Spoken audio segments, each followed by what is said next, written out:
Սուրբ Գրիգոր Նարեկացի, Մեկնություն երկերկոցի,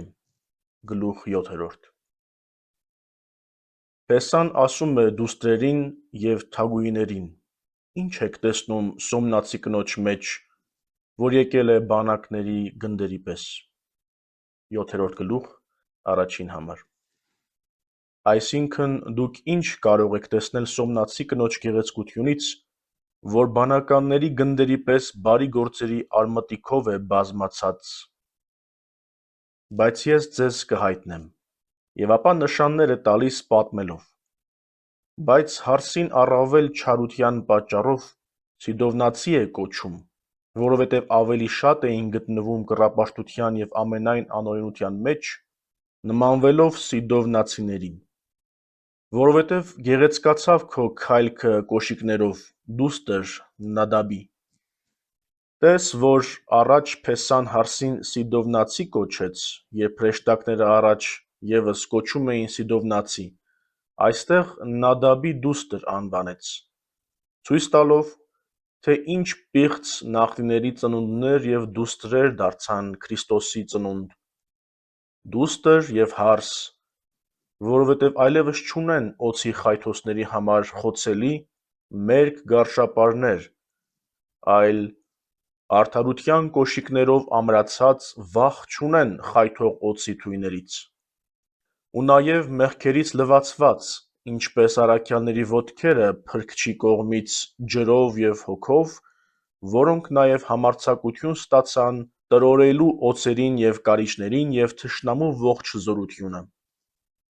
Այս պատճառով առավելացան գեղեցկությամբ, որովհետև իրենց ոտքերին հագան խաղաղության ավետարանի պատրաստությունը, ինչպես ասում է առաքյալը։ Տես Պողոս առաքյալի թուղթը Եփեսացիներին, 6-րդ գլուխ, 15-րդ համար։ Հարդարումը քո բարձերի նմանվում է արվեստավորի ձեռքերով շարված հուլունքների։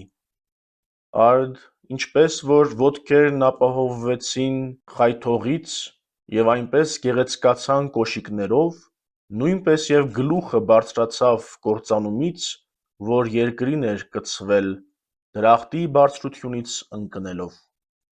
Բարձով, որ իբրև ուլունքներով է զարդարված, զի իմաստությունը մարդու գլխի մեջ է։ Արդ, հայտնի է, թե ինչպես բարձը գլուխը շալակողը և նրա հանգիստն է, նույնպես և գրքերի գիտությունը և Աստուծո պատվիրանների իմաստները գլխում և ուղեղում եղած իմաստների շալակողը և հանգիստն է,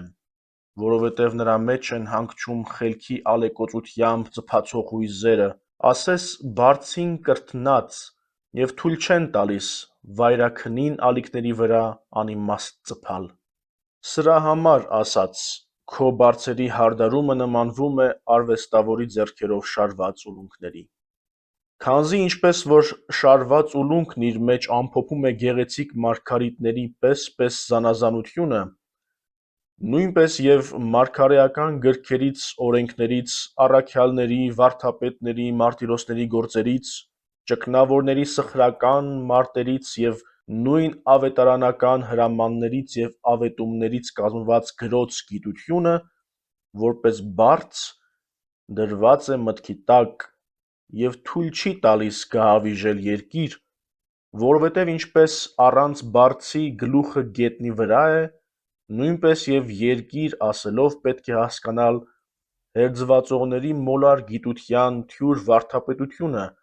որ չկարողանալով Սուրբ Գրքի իմաստները շաղկապել, Քրիստոսի տնօրինությունը երկու բնության բաժանեցին և այլ զանազան մտքերով հասկացան գրոց խոսքերը, ինչպես Արիոսը և Մակեդոնը, և աշխարհի կործանիչ և եղծիչ Նեստոր Պիղծը, և բյուր այլ հերձվածողներ։ Նաև վարքերի և կերակուրների, և աշխարհի բոլոր գոյությունների, երկնի և երկրի արարածների, հրեշտակների և մարդկանց, հանդերձյալ գալստյան և ահեղ դատաստանի և հավիտենական գեհենի մեջ սխալ իմաստներ գտան և այլոց ուսուցանեցին։ Այժմ ևս շատերը կան, որ նույն մոլար ուսմունքներն են սովորեցնում, և սա լինում է երկու պատճառով. նախ, որ չքննեցին գրքերը, այլ բավական համարեցին իրենց իմաստությունը գիտությունն ուսումնասիրելու համար, ինչպես որ առաջին իմաստներն իրենց իմաստությամբ չկարողացան կտրվել կուռքերի պաշտամունքից և իմաստությամբ ճանաչել Աստծուն։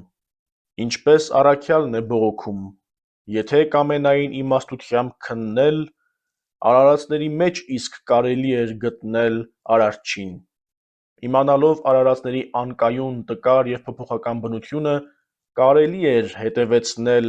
թե ուրիշ ստեղծող կա սրանց, և դրա համար է, որ Աստված տվեց իմաստության առավելությունը։ Եվ երկրորդ պատճառը, որովհետև մարդիկ մեղքի հետևանքով հոգու թևերից հեռու լինելով, հակառակորդ պիղծ ոգին է մտել ներս և իր իմաստությունն է ուսուցանում և իրեն է կապում Սուրբ Հոգուց թափուր մնացածներին։ Բայց սրբերի գլուխները նման բարձերի վրա չեն հանգչում, այլ այնպիսիների, որոնք ճարտար արվեստավորի, այսինքն Սուրբ Հոգու կողմից են շինված և հարդարված։ Քո պորտը ճախարակյա թակույկ է, որից անպակաս է խառնված գինին (7-րդ գլուխ, 2-րդ համար)։ Արդ նույն ձևով պորտերը ևս տվյալ իմաստն ունեն, քանզի ինչպես ճախարակով շինված թակույկները ինքնին փափագելի են և գինի խմողների մտքերն են արդարացնում, մանավանդ մատռվակներինը հորինելու նրանց մեջ խառնված գինիների հեղումը, նույնպես և ճշմարտված և մեղքերից մաքրված պորտը դառնում է ընդունարան Հոգու շնորհների և անապակ գինու և անուշ ըմպելիքի, իրար խառնելով արբեցումը, որ հին և նոր գրքերից է, որը նախքան լսելը գեղեցկության տեսքը, հորդորում է արբենալ և մեղքերից զտված ու մաքրված պորտի մեջ ընտրել հավաքել։ Քո որովայնը որպես շեղջ ցորենի շուշանով ծածկված։ Այդպիսի որովայնների և մյուս բոլոր գեղեցկացած գայարանների մասին մեր Սուրբ Լուսավորիչը հատուկ գովությամբ հաճախ է մանրակրկիտ թվում։ Հաճախապատում, ճառ 20-րդ, տես Մատենագիր Քայոց, Առաջին հատոր, էջ 114-124։ Քանզի հենց այնպիսիներն են հոգևոր գանձերի հողեղեն ամանները, ինչպես ասում է առաքյալը, թե պահենք գանձերն այս խեցեղեն ամանների մեջ (տես Պողոս առաքյալի 2-րդ թուղթը Կորինթացիներին 4-րդ գլուխ 7-րդ համար)։ Եվ եթե այսպես է, ապա ինչու է դնում խեցեղեն ամանի մեջ նման պատվական գանձը։ Այս Պողոսն ինքն է մեկնում, որպեսզի զորության առավելությունն Աստծուց լինի և ոչ թե մեզանից (Պողոս առաքյալի 2-րդ թուղթը Կորինթացիներին 4-րդ գլուխ 7-րդ համար)։ Որովհետև դրանով ավելի է երևում Աստուծո զորությունը, թույլ ամանը ծանրն ու անտանելին է տանում,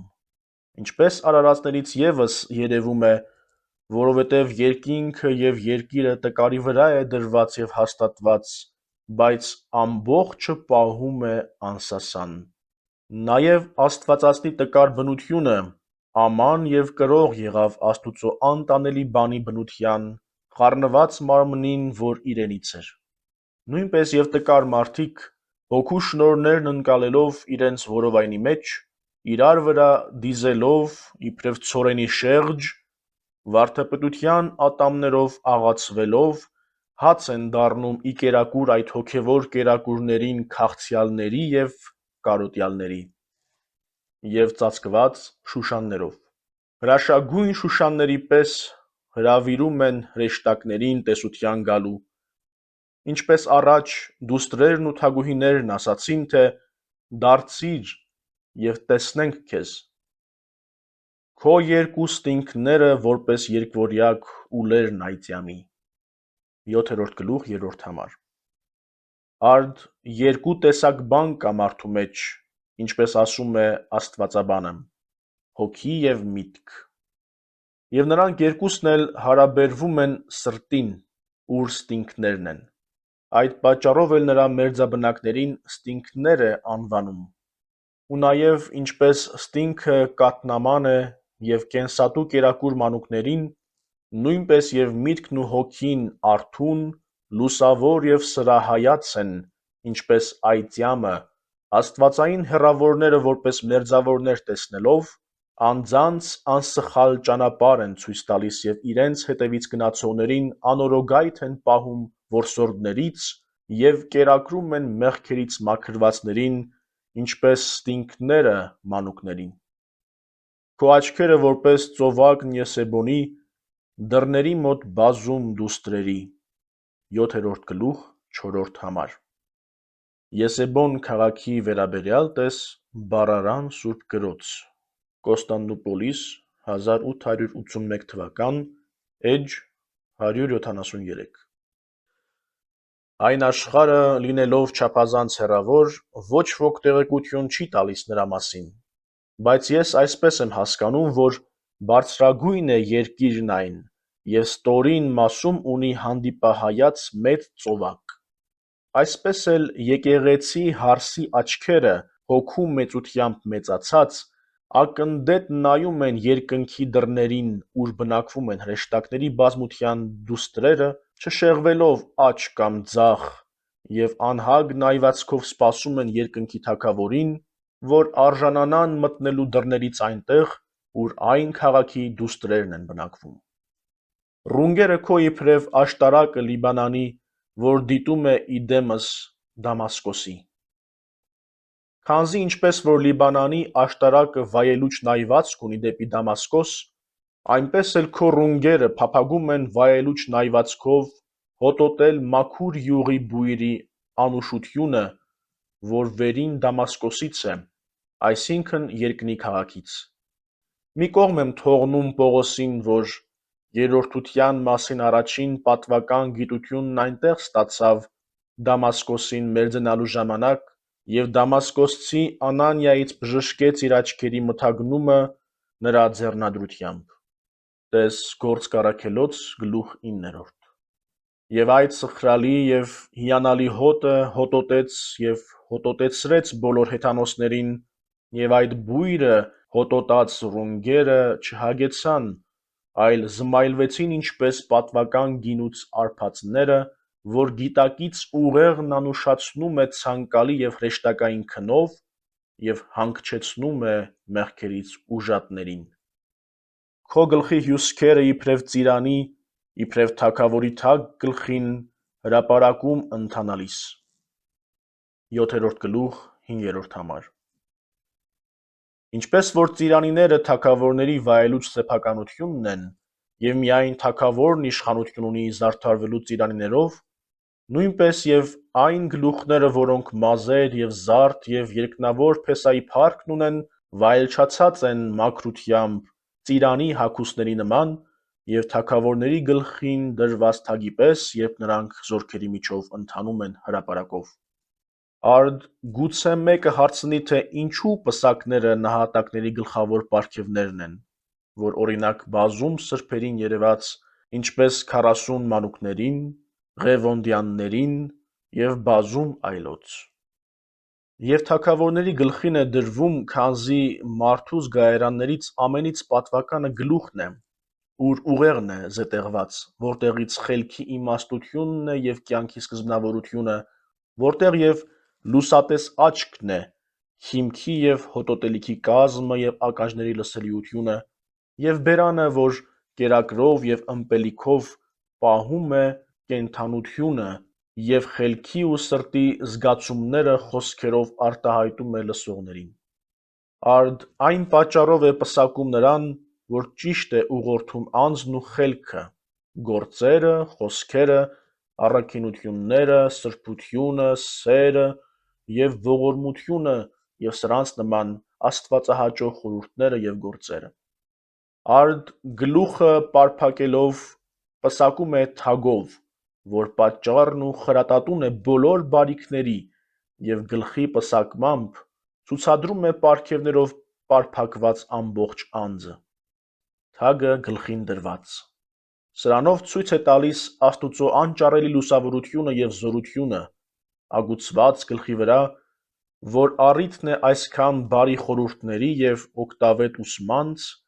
ինչպես ասում է այս Սողոմոնը, շնորհած պսակը պիտի ընդունես քո գլխին։ Շնոր գլխին աստվածային զորություն հագնելուն է ասում, որ ասես թագով զարդարված, մարմնավորներով կերպավորում է աներևույթ փառքը, իսկ տեսանելիներով և սնոտի ցանկալիներով աներևույթ և ճշմարիտ ցանկալիները։ Արդ երանի նրանց, որ անթառամ թագին են արժանանում և հարսնանում, որովհետև նրանցով թագակից են լինում Քրիստոսի անվերջանալի թագավորությանը։ Քանզի գեղեցկացար և հեշտալի եղար սեր քո փափկության մեջ։ 7-րդ գլուխ 6-րդ համար։ Նայեց հարսի բոլոր զգայարանների ճշմարտապես թվարկված գովասանքներին, թե ինչպես մեկ առ մեկ թվարկված և գովված են, դարձյալ համառոտում է ասելով. քանզի գեղեցկացար և հեշտալի եղար։ Այս է ստուգապես մարդու գեղեցկությունը, որ բոլոր զգայարաններն իր Աստծուն է ծառայեցնում և աստվածացնում է դրանք, Աստծուն մերձենալով, աստվածային գործերին հաղորդվելով, որ արժանանում է Քրիստոս փեսայից լսելու այնպիսի բաներ, թե գեղեցկացար և հեշտալի եղար ինձ։ Ով անբավ երանություն, որ Աստծո բերանով խոստովանում է, թե գեղեցիկ և հեշտալի է եղել իրեն, որին ցանկացան սրբերը, առաքյալները, մարգարեները, նահատակները, ճգնավորները և բոլոր վարդապետները քահանայական կարգերով հանդերձ, որոնք Աստծո դուստր և հարց լինելով, մոռացան իրենց գերդաստանները և հայրերի տունը, օտարանալով աշխարհից և աշխարհում եղած ամեն ինչից, փափկացան առաքինության վարքով և սիրվեցին փեսայից, որ ասաց սեր քո փափկության մեջ։ Այն փափկությունը սիրում եմ այնչափ սիրով, ինչպես մարմնավոր փեսաները մարմնով փափկացած հարսներին։ Նմանվեց քո մեծությունը արմավենու և քո ստինքները ողկույզների։ 7-րդ գլուխ 7-րդ համար։ Երբ քեզ տեսա, այնպես ցանկալի եղար ինձ, ինչպես արմավենու մեծությունը, և ստինքները քո ինչպես մանուկներին, ախորժելի, որ վրա բերելով ասում է. ասացի, պիտի ելնեմ արմավենու վրա, պիտի բռնեմ նրա բարձրությունից։ 7-րդ գլուխ 8-րդ համար։ Օ տես Աստուծո անբավ սերը, որ տածում է սրբերի և արդարների հանդեպ, որ քերովբեական աթոռին նստելուց առավել նրան բաղձալի է սրբերի մոտ հանգչելը, և այս քեզ նշան, որ Հակոբ նախահոր մոտ իջնելով և իբրև ընկերն ընկերոջ հետ ողջագուրվելով, գիրկն առավ և հակառակվեց նրան, ասես պրկանոցով կաշկանդելով, և բռնելով նրա ամոլաջիլերից թուլացրեց։ Տես Գիրք Ծննդոց 32-րդ գլուխ 24-32-րդ համարներ։ Որ և Եսայի մարգարեի բերանով ասում էր. ես որտեղ պիտի հանգչեմ, եթե ոչ հեզերի և խոնարհների մեջ, և նրանց մեջ, ովքեր դողում են իմ խոսքերից։ Եսայի մարգարեություն 66-րդ գլուխ 2-րդ համար։ Քանզի գգվում և փափագում է սրբերի մեջ լինել, իբրև անսահման ցանկալի բաների, որ և տեսնելով բաղձալի ցանկությունը և հարսի մեծությունը, ինչպես արմավենին, ասաց. պիտի բարձրանամ նրա վրա, պիտի բռնեմ նրա բարձրությունից։ Որ և խոնարհեցրեց երկինքը և իջավ, և մեր բնությունն առավ, առ մեզ տածած իր անպատմելի սիրո համար։ Եվ պիտի լինեն ստինքները քո որպես ողկույզ որդի, և հոտը ռունգերի քո, իբրև խնձոր և կոկորդը քո իբրև գինի ազնիվ։ Ինչպես որ ողկույզը նախքան ուտելը նախ աչքն է զվարթացնում տեսությամբ, նույնպես էլ սրտիդ ստինքներից բխած շնորհների խոսքերը նախ լսելիքն են բերկրեցնում, և ապա խոսքին ախորժողների սիրտը։ Եվ հոտը ռունգերի քո իբրև խնձոր, այսինքն սրբության վարքի անուշահոտությունը, որ տարածվում է մեծերի թե փոքրերի վրա, որպես խնձորների անուշահոտություն, որ հոտոտում է երկնավոր փեսան զոհերից և մեծամեծ նվերներից առավել, որ ասվում է Աստուծո անուշահոտություն։ Զի ոչ թե ճենճերած հոտն էր անուշահոտություն Աստծուն, այլ մատուցողների մաքրությունը հաճոյացնում և անուշ հոտ էր լինում Աստծուն, ինչպես Հաբելինը։ Եվ կոկորդը քո իբրև գինի ազնիվ, 7-րդ գլուխ, 9-րդ համար։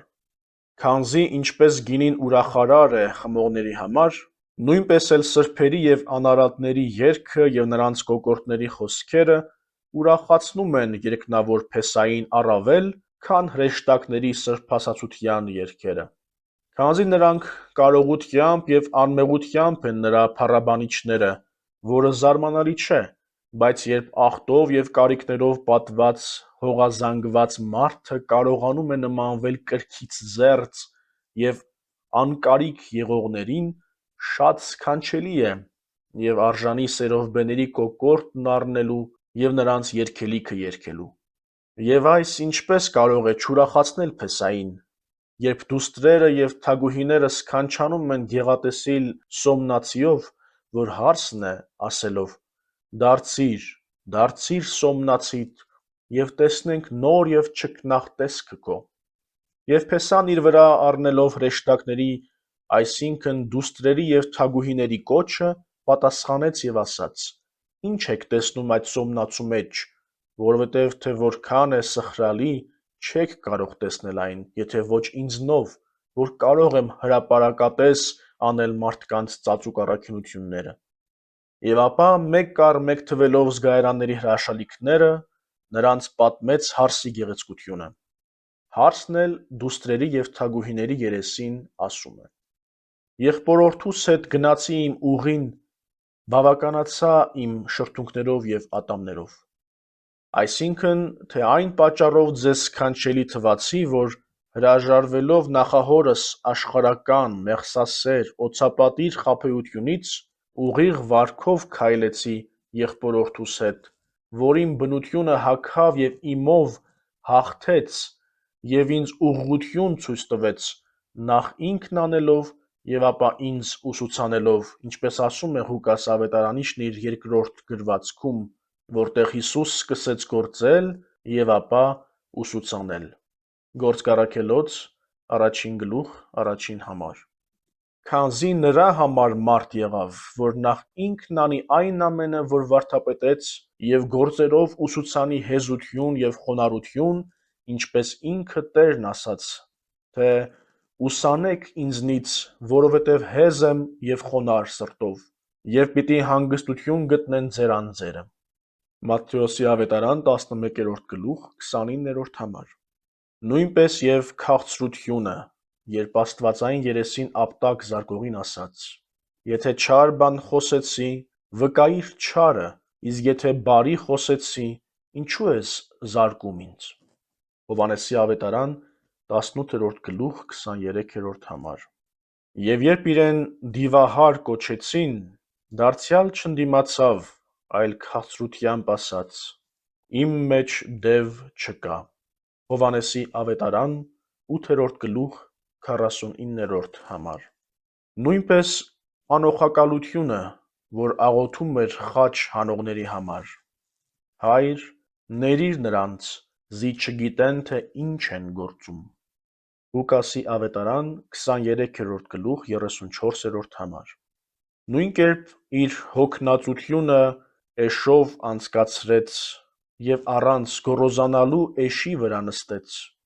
Այդպես արեց նաև հարսանիքին, ջուրը գինու փոխելով և լինելով խնդակից խնդացողին և ընծայաբեր։ Սքի մեջ տրտմության չափը ցույց տվեց արտասվելով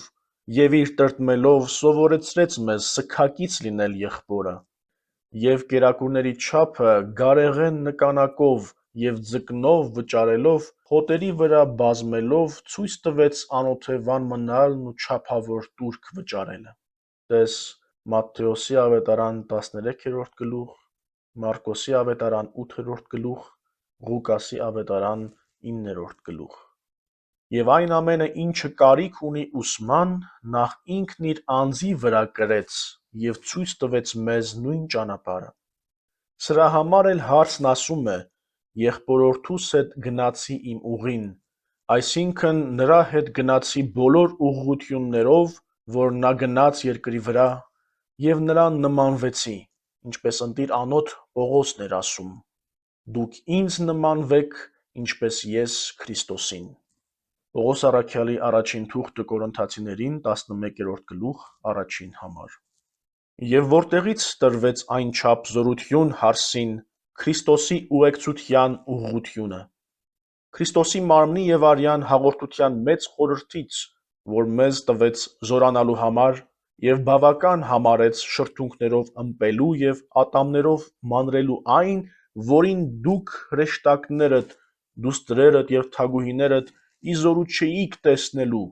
նրան, որ ոսկորը չփշրվեց խաչի վրա, ինչպես կանխագուշակել էր մարգարեն, այն կարողացանք մանրել ատամներով և անբովանդակալի և կիզիչ հրով չենք այրվում կիզանութ մարմիններով, և դուք չեք կարող և չեք համարձակվի ոչ ակնարկել և ոչ էլ իշխել։ Եվ ես ի զորու եղա կրել անբավելին, ինչպես աստվածածինը, որ որովայնի մեջ կրեց և չայրվեց, ինչպես մորենին նրա օրինակ։ Եվ սրանով իբրև փեսայի պանծացյալ անճառելի պարգևով հարսը պարծենում է հրեշտակների առջև և վրա բերելով ասում. «Ես եղբորորդունն եմ, և ինձ մոտ է նրա վերադարձը» (7-րդ գլուխ 10-րդ համար)։ Այսինքն, թե այս կերակրով միանալով նրան, ես նրանն եմ և նա իմը, որպես և ինքը Տերն ասաց ավետարանում. «Ով ուտի մարմինն իմ և ըմպի արյունն իմ, իմ մեջ պիտի բնակվի, և ես նրա մեջ»։ Հովհաննեսի ավետարան 6-րդ գլուխ 55-րդ համար։ Ինչպես որ դու, Հայր իմ մեջ ես, ես էլ քո, որպեսզի նրանք էլ մեր մեջ լինեն, ես նրանց մեջ և դու իմ մեջ։ Հովհաննեսի ավետարան 17-րդ գլուխ 21-րդ համար։ Առ ինձ դարձը նրա։ Այս միավորության վրա և այն է ասում, որ գալու է մյուս անգամ իր մոտ առնելու մեզ յուր փառքի մեջ դասելու և գոտի կապելու և մեզ ծառայելու, ինչպես ասաց. «Եկ, եղբորորդի իմ, ելնենք անդաստան, հանգչենք գյուղերի մեջ» (7-րդ գլուխ 11-րդ համար)։ Կանուխ գնանք դեպի այգիները, տեսնենք, թե ծաղկած է որդատունկը, ծաղկած է նոճին, ծաղկած են նռնենիները (7-րդ գլուխ 12-րդ համար)։ Տես այստեղ հարսի միությունը փեսայի հետ, որ նախապես ասաց փեսան, թե ընկուզենու պարտեզն իջա միայն տեսնելու, թե ծաղկած է, իսկ այս խոսքերով, որ այժմ հարսն ասաց, հասկանում է Քրիստոսի երկիր գալը, տեսնելու համար, թե ծաղկած են այն սերմերը, որ մարգարեները սերմանեցին, որ պտղաբերվեց իր գալստյամբ։ Արդ հարսը միանալով փեսային սիրում է հաղորդակից լինել ծաղիկների և պտուղների բերքը տեսնելուն, այդ պատճառով այնտեղ փեսան ասում է իջա,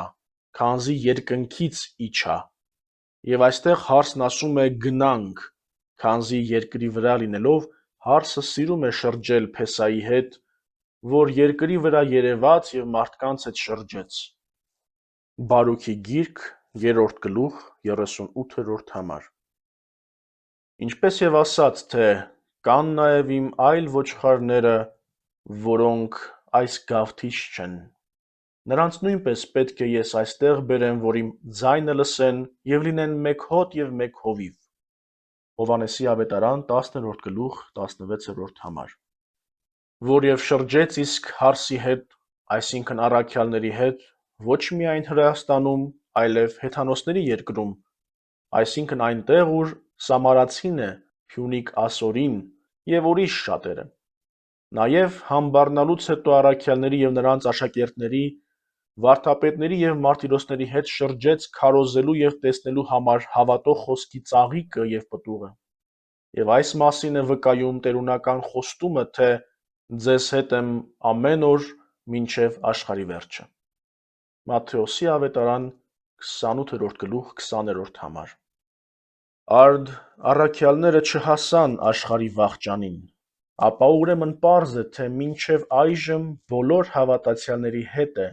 ծաղիկները տեսնելու և պտուղների բերքով զվարճանալու համար։ Բայց դու տես հավատացյալների հանդեպ Փեսայի և Հարսի գթածությունը, որովհետև հրամանի չի սպասում, ինչպես հնում մարգարեները, այլ ստանալով այն սերը, ինչ որ Փեսան, աղաչում է շրջել փնտրելու համար մոլորյալներին և գտնելու կորուսյալներին։ Ինչպես որ առաքյալներից և վարդապետներից շատերը իրենք իրենց նվիրեցին ծառայությանը, ինչպես որ մեր լուսավորիչը,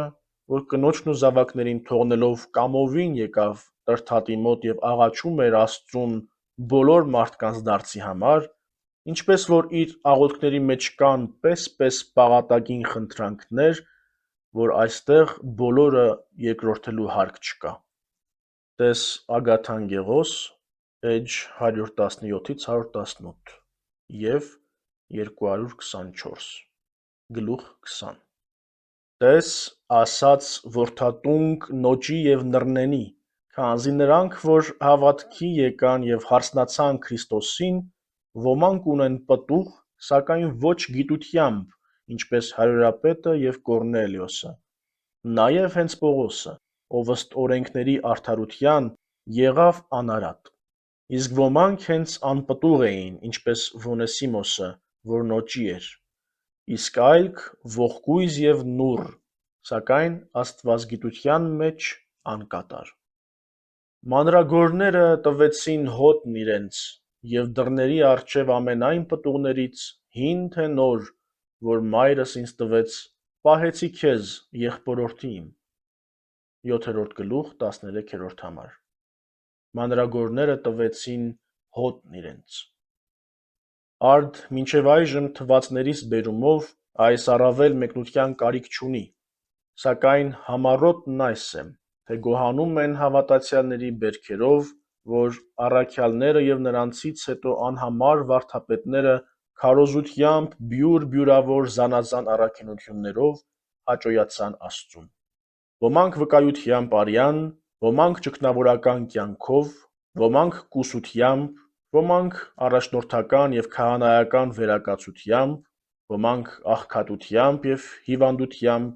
և ոմանք հարստությամբ, իրենց ինչքերը բաժանելով բոլորին։ Եվ սրանց նման շատերը միաբանեցին Աստծո սիրով, հույսով, հավատով, ողորմությամբ, խոնարհությամբ, սրբությամբ, եղբայրասիրությամբ, քաղցրությամբ, անօխակալությամբ, երկայնամտությամբ, անընչասիրությամբ, երկրավոր բաներն արհամարհելով, երկնայինը ցանկանալով, զարհուրելով գեհենից, փափագելով արքային և արքայությունը։ Այս ամենն է, որ ասաց. մանրագորները տվեցին հոտն իրենց, և դռների առջև ամենայն պտուղներից հին թե նոր, որ մայրս ինձ տվեց, պահեցի քեզ, եղբորորդի իմ։ Սրանք առաքյալների և առաջնորդների գոհաբանական խոսքերն են ուղղված Քրիստոսի հավատացյալներին, ովքեր նրան են ընծայում այժմ և մեծ օրը միասին հավաքված և կասեն մարգարեի խոսքը. «Ահավասիկ ես և մանուկներն իմ, որ տվեց ինձ Աստված»։ Եսայիա մարգարեություն 8-րդ գլուխ 18-րդ համար։ Նման է սրան, որ ասաց, թե պահեցի քեզ, եղբորորդի իմ, որոնք առանց ամաչելու հաշիվ են տալիս ժողովրդին և պատարագում Աստծուն։ Հին թե նոր, հներից և նորերից, բայց որ ասում է, որ տվեց ինձ մայրն իմ, մայրը ընդհանրական եկեղեցին է և Սուրբ Հոգին, որ ծնվեց ավազանով և սնեց Քրիստոսի արյամբ։